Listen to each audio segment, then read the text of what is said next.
नमस्ते। आज हम लोग जो एनसीईआरटी है 8 क्लास की उसका चैप्टर नंबर 4 देख रहे होंगे और इस चैप्टर नंबर 4 का हेडिंग आप देख सकते हैं क्या लिख रखा है कि आदिवासी दीकू और एक स्वर्ण युग की कल्पना। आदिवासी समाज में क्या उथल पुथल चल रहा था, क्या ऐसे चेंजेस आ रहे थे अंग्रेजों के प्रशासन के कारण, जिसके कारण आदिवासी भी अंग्रेजों के खिलाफ एक बड़ा विद्रोह करने को उन्मुक्त होते हैं। चाहे ये 1855 और 56 का संथाल विद्रोह हो या 1895 से लेकर के 1900 तक का कौन सा विद्रोह हो, तो मुंडा रिवोल्ट हो।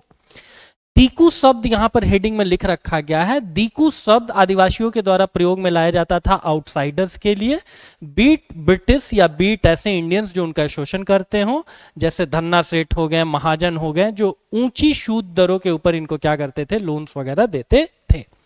अंग्रेजों के शासन काल के पहले यहां पर क्या होता था, जो भी आदिवासी इलाके होते थे वहां पर बार्टर सिस्टम चलता था। बार्टर सिस्टम कहने का अर्थ यह है कि हम आपको कोई एक वस्तु अनाज के तौर पर दे दिए, आप बदले में हमको कुछ बर्तन वगैरह दे दिए, तो हमको आपको कोई फिजिकल करेंसी वगैरह की जरूरत नहीं होती थी। हाउएवर अंग्रेजों ने यहां आकर के बड़े पैमाने पर बहुत सारे चेंजेस किए। उन चेंजेस के कारण जो आदिवासी समाज है वो उद्वेलित हुआ, परेशान हुआ और उसकी अंतिम परिणति हम लोगों को देखने को मिलती है बड़े रिवोल्ट्स के तौर पर। ठीक है, देखिए क्या लिख रखा है। 1895 में बिरसा नाम के एक आदमी को बिहार में छोटा नागपुर के जंगलों और गांवों में घूमते देखा गया। 1895 में ये बिरसा मुंडा साहेब की कहानी कह रहा है और उनको झारखंड में भगवान का भी दर्जा दिया जाता है। उनके जन्मदिन को आप जानेंगे कि 15 नवंबर को किस दिवस के तौर पर भारत सरकार ने घोषित कर रखा है, तो आदिवासी जनजातीय गौरव दिवस के तौर पर उसको सेलिब्रेट किया जाता है। और लास्ट टाइम भी आप देखेंगे कि भारत के प्रधानमंत्री माननीय जो नरेंद्र भाई मोदी हैं वो आपको झारखंड में ही इस बार 15 नवंबर को थे। 1895 में बिरसा नाम के एक आदमी को बिहार में छोटा नागपुर के जंगलों और गांवों में घूमते देखा गया और लोग कहते थे कि उसके पास चमत्कारी शक्तियां हैं। चमत्कारी शक्तियों का भी दावा आपको बिरसा मुंडा साहब ने किया। एग्जाम के हिसाब से जानेंगे जो मुंडा रिवोल्ट है वो कब से कब तक है, तो 1895 से लेकर के 1900 तक है। ये आपको 1895 में रिवोल्ट की शुरुआत करते हैं। हाउएवर इनको गिरफ्तार कर लिया जाता है और 1897 में जो रानी विक्टोरिया हैं उनके जुबली समारोह के अवसर पर इनको मुक्त किया जाता है और फिर वहां से लेकर के 1900 तक, जब तक ये जीवित रहते हैं, अंग्रेजों के खिलाफ आपको आंदोलन करते हैं। एक मेजर इवेंट क्या रहा है इस आंदोलन का, जिसको बोलते हैं डुम्बारी बुरु की सभा, और ये आपको 25 दिसंबर 1899 को, डुम्बारी बुरु एक जगह का नाम है जहां बड़ी संख्या में आदिवासी लोग इकट्ठा होते हैं और अंग्रेजी शासन के विरुद्ध आपको आंदोलन वगैरह चलाने की बात करते हैं।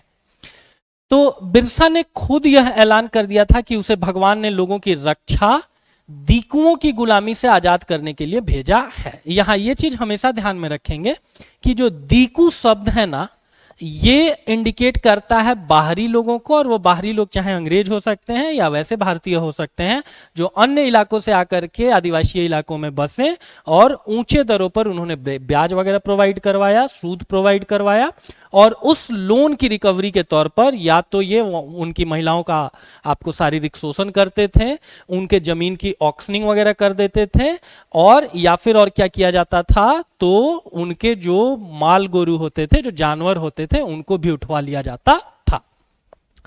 बेसिकली कहानी शुरू होती है 1832 ईस्वी में, जो संथाल परगना, जिसको उस समय का दक्षिणी बिहार कह सकते हैं या अभी का झारखंड कह सकते हैं, उसके एक मेजर एरिया को अंग्रेजों ने दामिने कोह डिक्लेयर कर दिया और उस जगह पर डेवलपमेंटल प्रोजेक्ट्स के नाम पर क्या किया गया कि आदिवासियों को प्रताड़ित किया जाने लगा। ठीक है, कैसे प्रताड़ित किया गया? यहां से बर्धमान तक आपको रेल लाइन बिछाई गई, भागलपुर से बर्धमान तक, उसके लिए जबरन श्रम करवाया गया आदिवासियों से। पहला चीज। दूसरा चीज, इनके शिफ्टिंग कल्टीवेशन को, जो स्थानांतरणीय कृषि है, इसको कंप्लीटली अंग्रेजों ने बैन कर दिया। और इन्हीं सारी चीजों के अगेंस्ट भगवान बिरसा खड़े होते हैं और अपने लोगों के सामने वो ऐलान करते हैं, प्रोमुलगेट करते हैं कि उनको भगवान ने भेजा है दीकुओं से आपको आजाद कराने के लिए। आदिवासी समाजों के बारे में देखिए क्या चीज दे रखा है कि इन समाजों में गहरे सामाजिक भेद नहीं होते थे। जैसे जो जाति प्रथा जैसी जो कुरीतियां होती हैं ना, वो आदिवासियों में आपको देखने को नहीं मिलेंगी। जैसे जब देश आजाद हुआ और संविधान सभा का गठन किया गया देश के आगे आने वाले कानूनों की रूपरेखा तैयार करने के लिए, तो गांधी जी चाहते थे कि पूर्ण रूपेण शराबबंदी हो। बिहार में 2016 का आपको मद्य निषेध आपको कानून भी है। हाउएवर, इसी संवैधानिक सभा में झारखंड के एक व्यक्ति थे जिनका नाम था जयपाल सिंह। उन्होंने बहुत स्ट्रांगली इस चीज को डिनाई किया कि नहीं, शराबबंदी नहीं होनी चाहिए, क्योंकि वो हमारे जो आदिम समाज है उसका एक कल्चरल एस्पेक्ट है। कोई बहुत बड़ी मात्रा में हम लोग लीकर कंज्यूम नहीं करते हैं, लेकिन बहुत सारे फेस्टिवल्स में हम लोग क्या करते हैं कि लीकर वगैरह कंज्यूम करते हैं, और इस चीज को आपको कंप्लीटली बैन नहीं करना चाहिए। अपार्ट फ्रॉम दैट, अपने ग्लोरियस उस भाषण में संविधान सभा में वो ये भी बोलते हैं कि ऑन द कॉन्ट्रेरी, कि आप हमको चेंज कर रहे हैं ना, अन्य भारतीय समाज को भी हमसे बहुत चीजें सीखनी चाहिए। जैसे अन्य जो भारतीय समाज है वो जाति धर्म के आधार पर विभिन्न वर्गों उपवर्गों में बटा हुआ है, लेकिन हम लोग जो है ना पूरे तौर पर एकजुट होकर के रहते हैं। हम में कोई ऊंचे नीचे का कोई भेद नहीं है। और उसी चीज को लिख रखा है कि आदिवासी समाजों में कोई गहरा सामाजिक भेद देखने को नहीं मिलता है। परती जमीन जानेंगे क्या होता है। कुछ समय के लिए बिना खेती छोड़ दी जाने वाली जमीन, ताकि उसकी मिट्टी दोबारा उपजाऊ हो सके। ठीक है, ये एक बड़ा कॉमन सा टर्म है, हम सारे लोग गांव जमीन से जुड़े हुए लोग हैं। कभी कभी क्या होता है कि जमीन की उर्वरकता शक्ति नष्ट होने लगती है, तब आप क्या करेंगे कि जमीन को एक छोटे कालखंड के लिए अगर छोड़ देंगे, उस पे कोई बुआई वगैरह नहीं करेंगे, तो ग्रेजुअली हवा या पानी के प्रभाव में आकर के इन्हीं अन्य स्थानों से उपजाऊ मिट्टी आकर के ग्रेजुअली इस जगह पर डिपॉजिट होगी, और इस जमीन की उर्वरकता शक्ति जो है पहले की तरह अच्छी हो जाएगी, और तब इसमें आप कल्टीवेशन एक्टिविटीज या एग्रीकल्चरल एक्टिविटीज को परफॉर्म कर सकते हैं। ठीक है,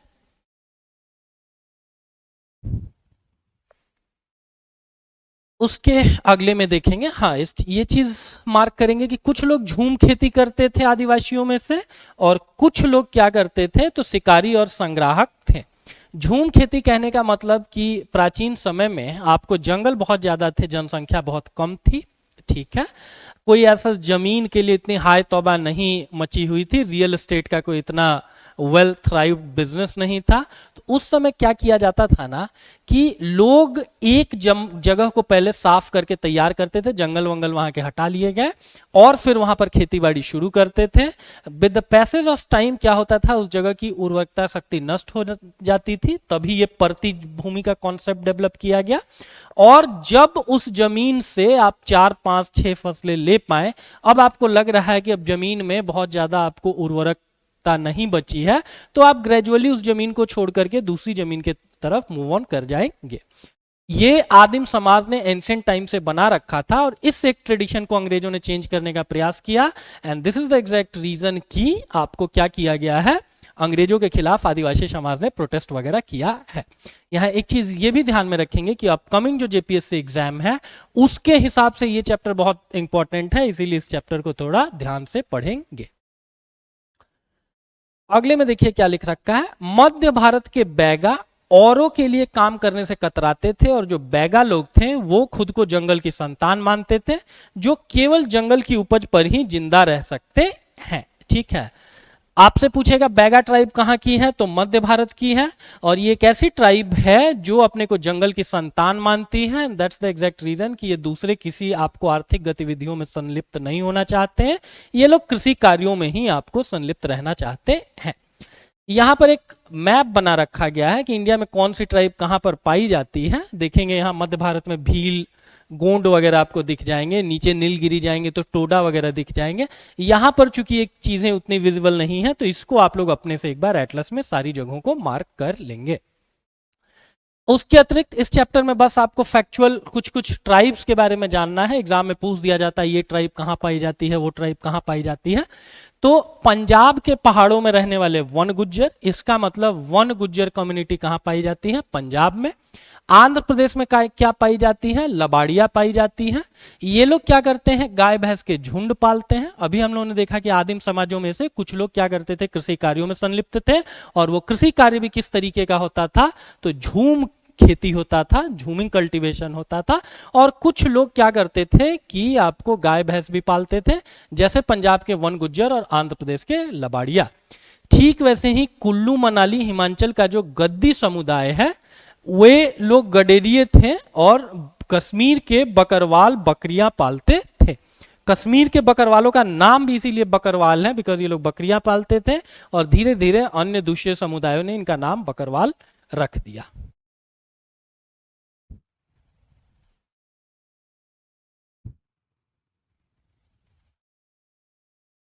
यहां एक अंग्रेज का नाम दे रखा है, उस अंग्रेज का नाम आप लोग एक बार मार्क कर सकते हैं, अभी तक एग्जाम में नहीं पूछा है। ब्रिटिश मानव विज्ञानी वेरियर एल्गिन ने 1930 और 1940 के दशक में कई साल मध्य प्रदेश के बैगा और खोंड समुदायों के बीच बिताए थे। खोंड एक ऐसा समुदाय है जो मध्य प्रदेश से लेकर के छत्तीसगढ़ और आगे चले जाइए तो आंशिक मात्रा में उड़ीसा में भी पाया जाता है। तो कौन सा ब्रिटेन का आपको मानव विज्ञानी था जिसने कुछ रिसर्च वगैरह किया है ट्राइबल कम्युनिटीज के ऊपर, आपसे एग्जाम में पूछ दिया जाएगा। वेरियर एल्गिन इस व्यक्ति का नाम है। इसके अतिरिक्त ये कथा कहानी बहुत नहीं देखना होता है। बेवड़ देखिए क्या लिख रखा है, मध्य प्रदेश में घुमंतू खेती के लिए इस्तेमाल होने वाला शब्द बेवड़ क्या होता है, तो झूमिंग कल्टीवेशन को ही आपको मध्य प्रदेश में बेवड़ कहा जाता है। ठीक है,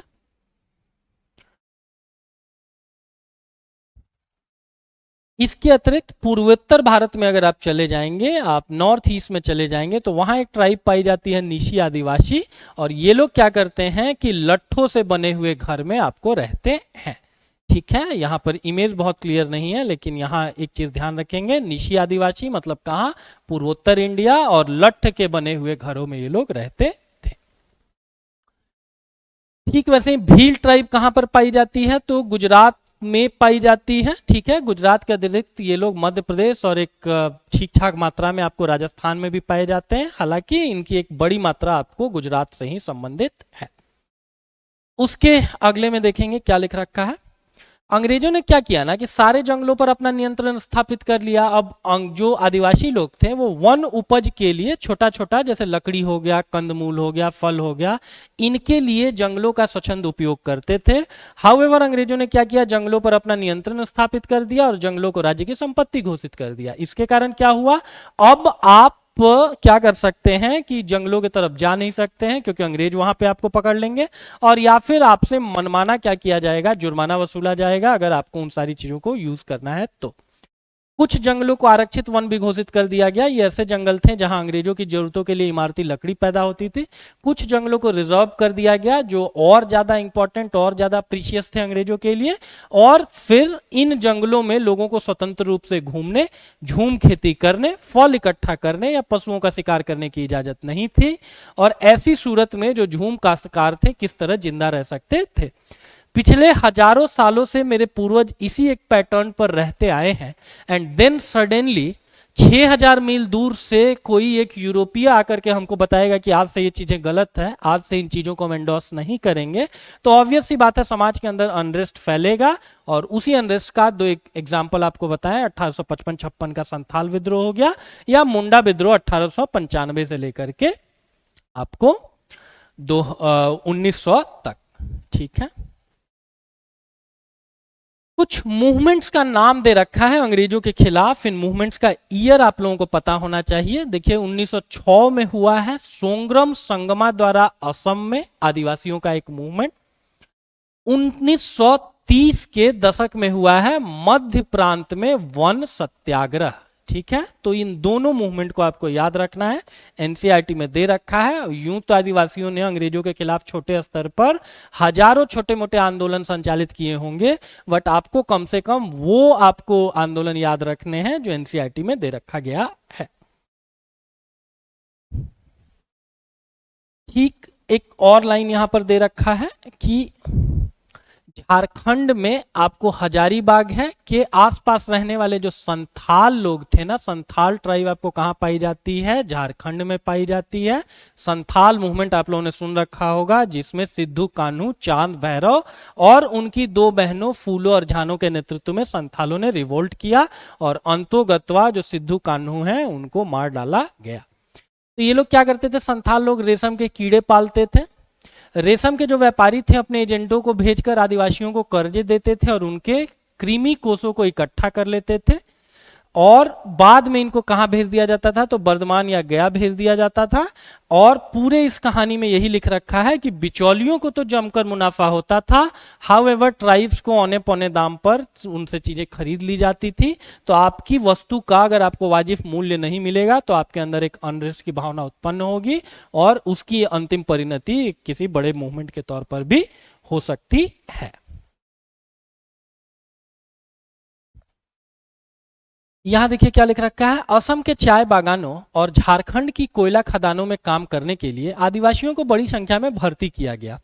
चैप्टर के आरंभ में ही हम आप लोगों को बताएं कि भागलपुर से लेकर के बर्धमान जिले के मध्य रेलवे लाइन बिछाई जा रही थी।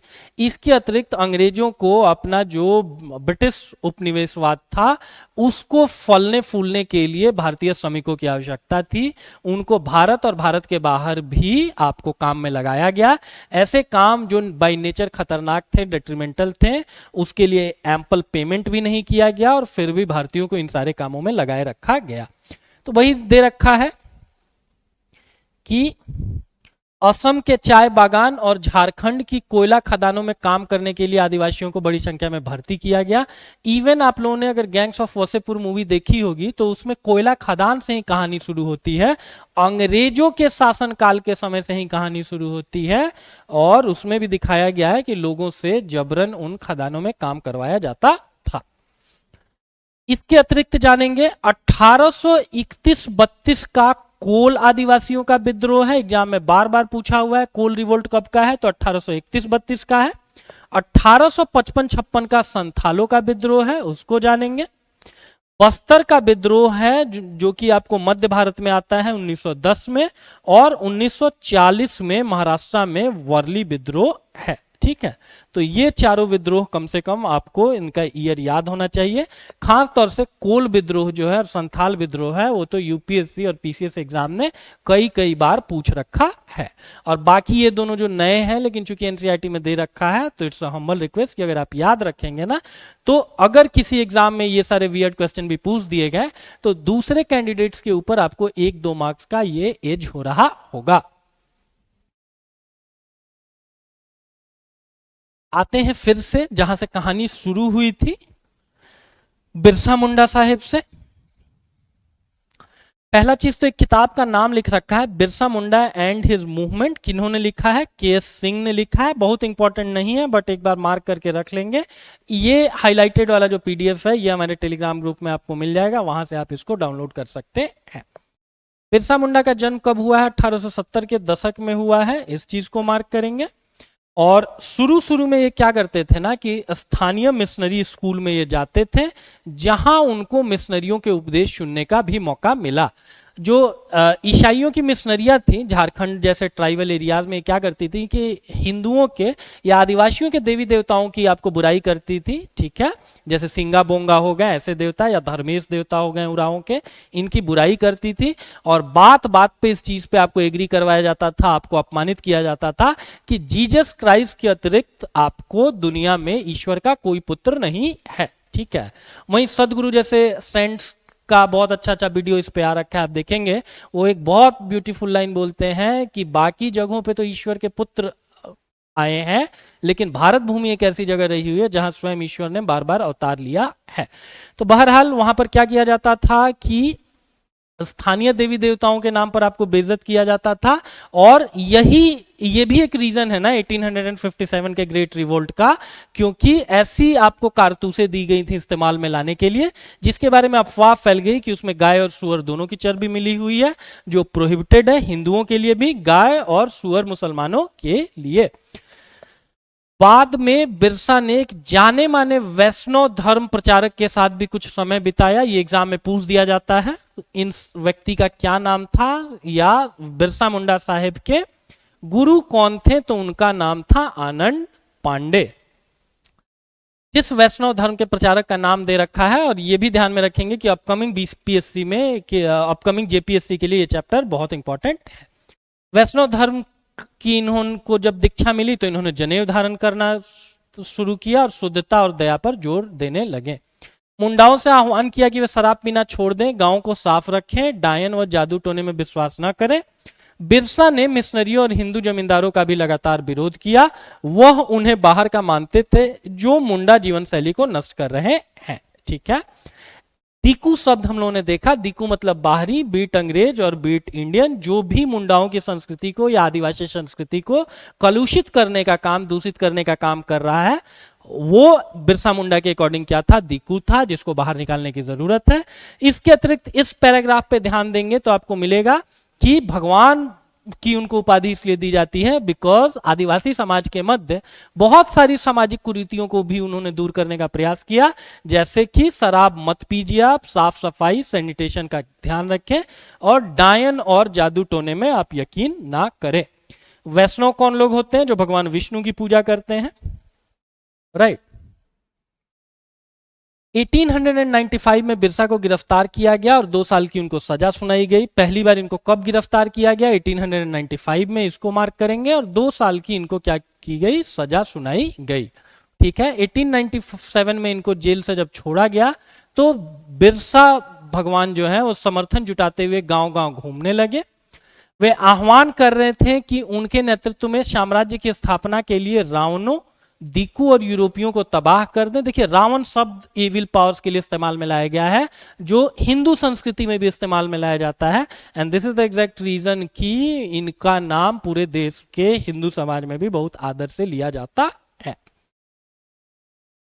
बिरसा के अनुयायी क्या करने लगे? दीकू और यूरोपीय सत्ता के प्रतीकों को निशाना बनाने लगे, जैसे जो सरकारी ऑफिशियल होते थे या जो न्यायालय होते थे, कोर्ट्स वगैरह के ऊपर भी इन्होंने फियर्स अटैक वगैरह करना शुरू कर दिया।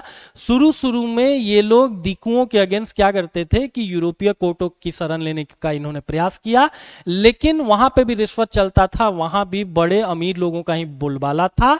और वहां से जब ये प्रताड़ित हुए तो इनको समझ में आया आदिवासियों को कि अब इन इंस्टीट्यूशंस को भी डिस्ट्रॉय करने की जरूरत है। And this was the exact reason कि उन्होंने थानों पर और चर्चों पर हमले किए। चर्चों पर क्यों हमले किए? Because bar bar Jesus Christ का नाम लेकर के आप इंडियंस को क्या कर रहे हैं? बेइज्जत कर रहे हैं। सफेद झंडा बिरसा राज का प्रतीक था। ये एक इंटरेस्टिंग फैक्ट है, आपसे एग्जाम में पूछ देंगे। इनका जो राजकीय झंडा था वो क्या था? तो वो सफेद रंग का था। 1900 में बिरसा की हैजे से मृत्यु हो गई। ये एग्जाम में पूछते हैं कि मरे कैसे हैं, तो हैजे से मरे हैं। और ईयर कौन सा है? तो 1900 ईयर है। और इस चैप्टर का फाइनल कंक्लूडिंग चीजें यही थी, जिसमें हम लोगों को पता चलता है कि 1895 में एक आंदोलन शुरू होता है और उस आंदोलन की अंतिम परिणति तब होती है जब हैजे के कारण भगवान बिरसा का जो है सो कि वो निधन हो जाता है। और भारतीय जो आसमान है राष्ट्रीय स्वतंत्रता संग्राम का, उसके सबसे चमकीले तारों में से एक जो है सो कि वो क्या हो जाते हैं? डूब जाते हैं। इसके अतिरिक्त अंग्रेजों को भी समझ में आ गया था, संताल रिवोल्ट हो गया या फिर बिरसा मुंडा रिवोल्ट हो गया, कि आदिवासी इलाकों में भी बहुत गड़बड़ अगर आप करेंगे तो 1857 की तरह कोई महाविद्रोह यहां भी हो सकता है। और इसीलिए 1908 वगैरह ईयर में 1908 में क्या किया जाता है कि यहां पर टिनेंसी एक्ट वगैरह लेकर के अंग्रेज आते हैं। और इस टिनेंसी एक्ट में यही बताया जाता है कि जो भी यहां के आदिवासियों की भूमि है उसको अब हम प्रोटेक्ट करेंगे, किसी बाहरी दीकू को उन चीजों को खरीदने का आपको इजाजत नहीं होगा। 1902 और 1903 में गुमला और खूंटी को सब डिवीजन बना दिया जाता है, ये याद रखेंगे। 1902 और 1903 में गुमला और खूंटी को